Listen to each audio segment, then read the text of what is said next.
Mga idol, magandang hapon sa inyong lahat na ating mga subscriber.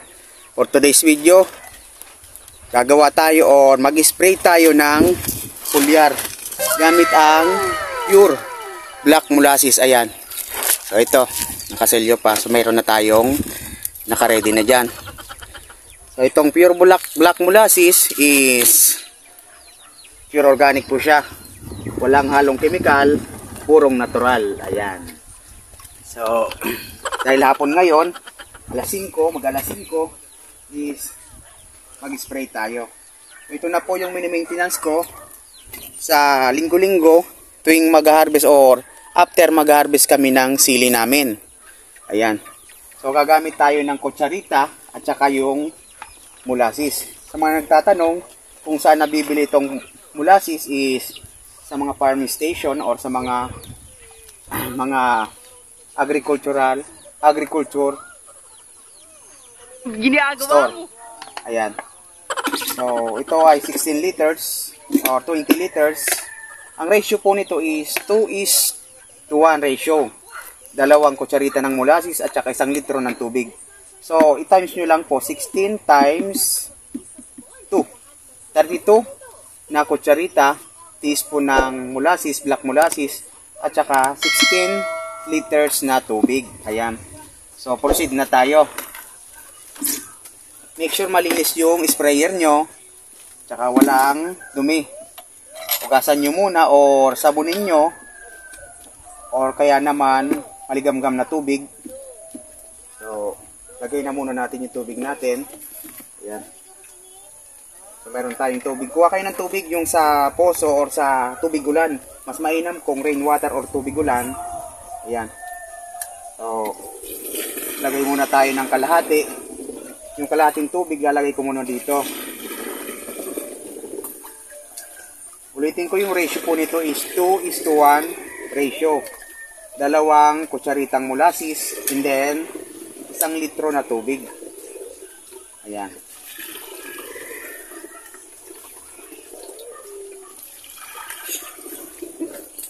Yan yung kalahating timba is dito na muna natin. Bilid lang muna natin yung sprayer. Tapos ito.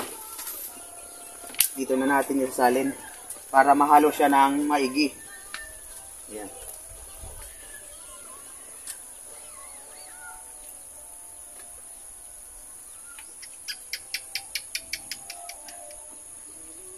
Tatlo. Apat. 5.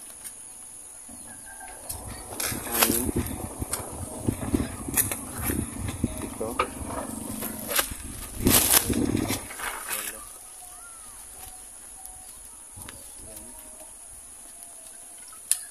10. Isa. 2. 3.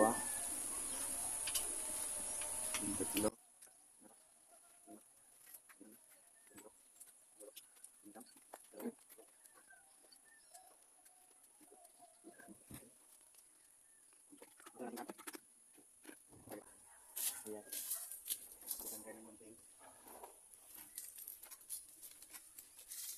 Mainam din po ito sa may mga lupa na acidic kasi ito ay soil conditioner. And then, yung may mga sakit na halamang gulay kagaya ng naninilaw na mga dahon. So papakita ko sa inyo. Ayan, naka-recover sila. Sa background natin, nakikita nyo last week or 2 weeks, ayan po, nanilaw sila. And then ngayon naka-recover naman kasi gawa ng 2 buwan na ulan. Yan. Tapos in-sprayan natin or ginamitan natin itong pure black molasses. Yan, naka-recover po sila. So effective po ito at walang halong chemical. So sa akin lang naman, sa pananaw ko, hindi ko naman kayo na 100% na gumamit nito na molasses. So sa akin is ito po yung aking mini-maintenance na sa aking observation. Mas mainam.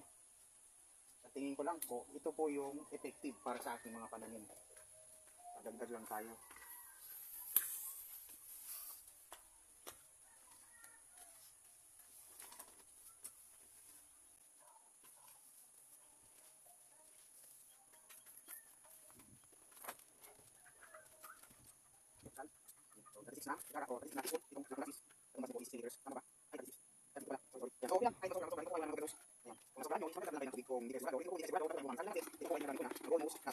Ting buwan na siya yung paggamit ko ng pure black molasses. So, bago po kayo gumamit, i-try nyo muna sa isa-isang halamang gulay nyo or kung ano man. So, mainam po siya sa mga gulay, mga tanim yung gulay, okra, talong, sili, kalabasa. So, effective po siya. So, hindi ko naman po kayo sinasabing gumamit kayo agad-agad, is obserbahan nyo muna. Ayan, haluin lang muna natin. So, okay na. Isasali na natin siya sa ating sprayer. Ayan. Ganyan po yung magiging kulay niya. So, mabango at saka matamis siya. So, ito pong molasses is wala po itong side effect sa katawan. Kung maamoy mo, kagaya ng sinabi ko is, ayan. So, ayan, titignan natin. Wala po siyang side effect. Pwede po nga siya sa painumin nyo yung mga alagang baboy nyo, kalabaw, or aso, kung pwede gawin pusa, yan. So, matamis po siya. Ginagawa mo. Gawa po siya sa tubo. Na, yung kung ano, halimbawa, na may process po nito. So, matamis po siya at walang halong chemical. Yan. Para po siyang syrup. Yan. Ito. So, salin na natin. Kasi mag-ano na. Pasado na alas 5. Then, sa tuwing mag-spray po kayo ng pulyar, o kung ano mang ginagamit nyo na pang abono, o ini-spray nyo, fertilizer man yan, or organic man yan, suggest ko lang is hapon po kayo. Sa tuwing hapon kayo gumamit or mag-spray ng mga pulyaran nyo or yung mga fertilizer nyo ginagamit. Kasi mas mainam sa tuwing hapon, ng alas 5 hanggang alas 6 ng hapon. Ang lasa niya ay parang kape lang. Yung nalalasahan ko pa. Na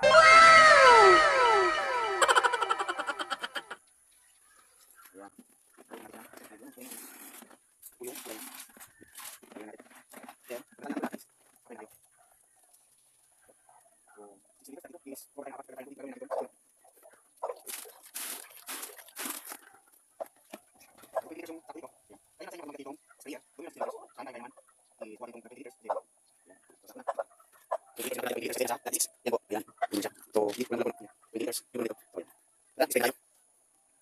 Tara na guys. Unahin muna natin dito.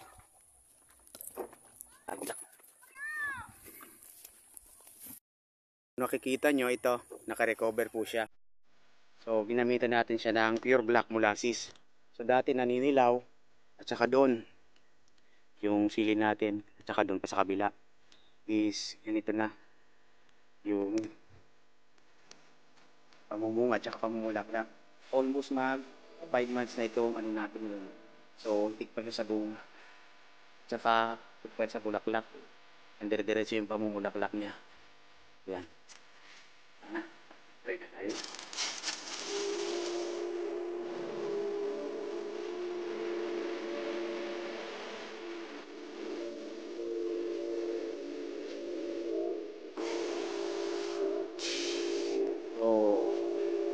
Mabango siya guys. Mabango yung molasses natin. Tsaka walang side effect sa katawan. Kahit malangkap mo is wala naman itong epekto. Kasi parang pure organic nga at saka parang syrup lang yung amoy niya. Pero epektibo po ito. Mainam na epektibo po ito sa mga naninilaw na dahon at saka pampabulaklak. Sa panahon ngayon is mahal yung abono, mga pulyar na ginagamit at fertilizer.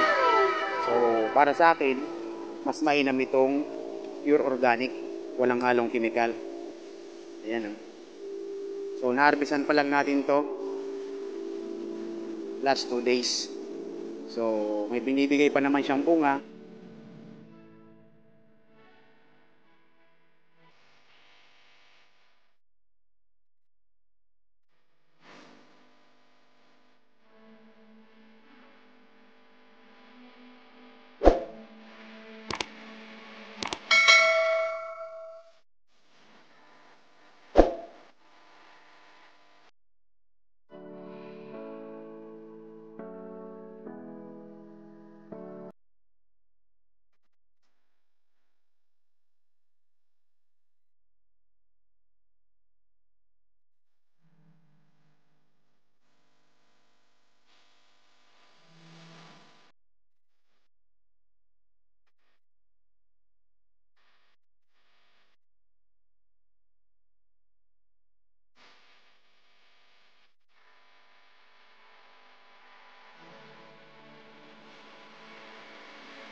mag-spray kayo. So, recommended ko is tuwing hapon talaga kayo mag-spray ng molasses. So, ito na po yung talong natin. Sad to say is, yung talong po natin is nakapasok dun yung kalabaw last day, gabi. Magdamag siya nandyan. Diyan pumasok na ano yung ano natin, yung bakod. Doon, papakita ko sa inyo yung kinain yung ibang dahon ng ating tanim na talong.